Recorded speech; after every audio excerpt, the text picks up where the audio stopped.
E no vídeo de hoje eu vou mostrar para vocês como eu fiz essa deliciosa geleia caseira de morango com amoras. Eu fiquei muito feliz porque finalmente eu encontrei morangos deliciosos, congeladinhos, bem gostosos e amora.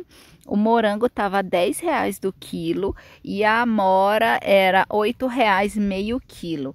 E aí eu decidi fazer uma geleia, porque geleia tá muito cara no supermercado. E não adianta ser só cara. A geleia do supermercado também não tem o sabor que tem uma geleia natural e caseira.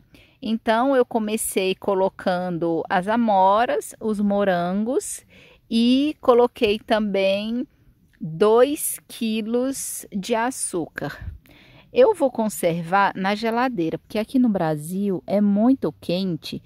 E eu ainda não tive a segurança de manter a minha geleia fora da geladeira, igual a minha sogra faz lá na França, por exemplo, em que tudo é guardado na despensa e não na geladeira.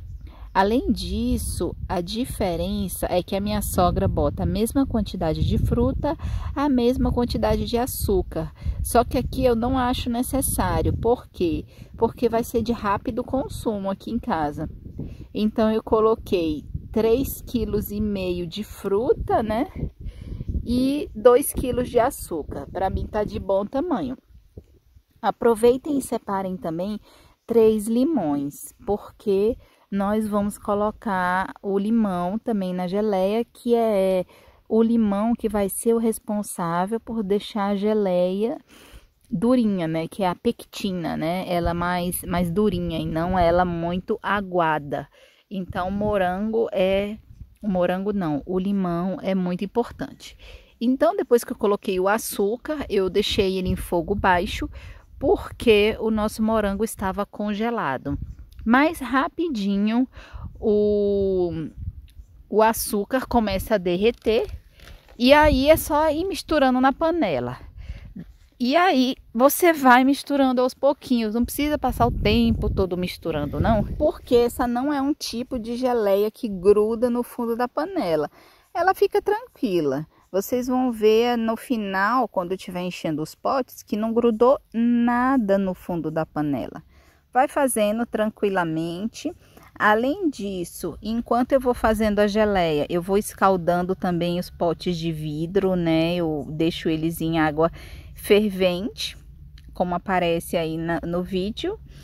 E vou esterilizando. Por quê? Porque se você não fizer isso, a sua geleia corre um grave risco de apodrecer.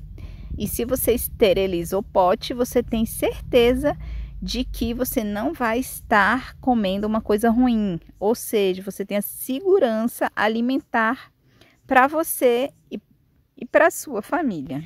A geleia demorou mais ou menos umas 2h30 para ficar pronta, para essa quantidade aí de 3,5 kg de fruta congelada. Aqui em casa, todo mundo ama essa geleia, inclusive se você quiser ver outras geleias, tem aqui no meu canal, tem geleia de manga, geleia de frutas vermelhas, outro tipo de geleia de morango e também tem outras receitas de coisas que você pode comer com essa geleia. Por exemplo, aqui no canal tem receita de iogurte natural, né? Ou iogurte grego, aquele grossão, que é delicioso para comer com geleia. E também o pão, que aqui em casa a gente come o pão que eu faço. E aí você pode consumir com essa geleia caseira maravilhosa. Nesse momento aí, eu coloquei o limão e percebi que deveria até ter colocado antes, porque meu caldo estava demorando de engrossar. E assim que eu coloquei o limão, eu notei que a pectina, que é o que tem dentro do limão que faz a geleia ficar grossinha, ativou muito rápido. Então, daí até a minha geleia ficar pronta foi um pulo.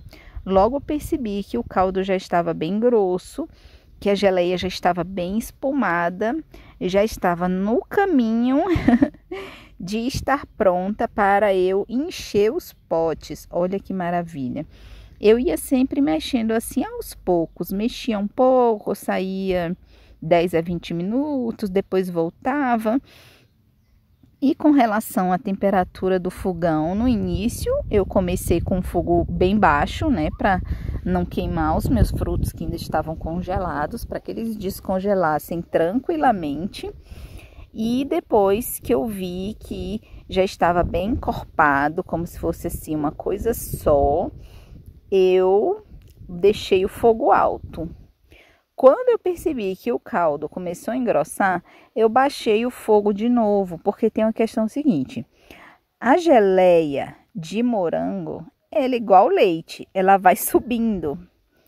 Ela sobe, ela espuma bastante. Então, nesses momentos em que subia muito a fervura, eu abaixava o fogo. Então, é uma coisa assim que você tem que estar de olho, mas que não dá muito trabalho não. Porque só ir mexendo aos poucos, ela não vai grudar no fundo. É assim uma refeição, né, tranquila de ser cozida. E olha só como ficou. Nesse momento aí, foi o momento em que eu desliguei o fogo. Vocês podem olhar que a geleia está bem escura, bem grossa, bem espumada. Foi assim, coisas deliciosas. Então, eu enchi os potes que eu havia esterilizado. Lindos, maravilhosos, os potes enormes. Eu não tinha nenhum aparelhinho, né, para me ajudar a botar no pote ali sem derramar. Acabou derramando um pouquinho, mas não tem problema. Logo, logo estavam todos os potes cheios. E quando eu encho ainda com a geleia quente, eu tampo e viro ele de boca para baixo. Para quê? Para ver se dá uma vedação. Essa vedação é importante para não entrar o oxigênio dentro do pote. Assim, a sua geleia tem a tendência de durar mais se você fizer essa vedação. E isso aí quem ensinou foi a minha sogra. Então, estou repassando aí esse conhecimento para vocês. Olha só a panela, não grudou nada no fundo da panela. Essa é uma geleia ótima para fazer porque ela não gruda no fundo da panela. E no final, quando ainda estava quente, aqui em casa já estava todo mundo querendo experimentar. E a gente comeu ali, ó, no pão. Eu fiz o pão integral. E ele tá amarelinho assim porque eu esquentei ele na panela com manteiga. E ficou assim bem tostadinho, como se fosse uma torrada. E ficou extremamente delicioso. A gente viu que o preço valeu muito a pena em comparação ao que você consegue comprar no supermercado. E além disso, você tem a segurança alimentar de saber o que tem lá dentro e que foi você que fez. E assim ficaram os meus potes lindos, maravilhosos. Estou muito feliz, muito contente de estar tendo mais essa refeição para mim e para minha família.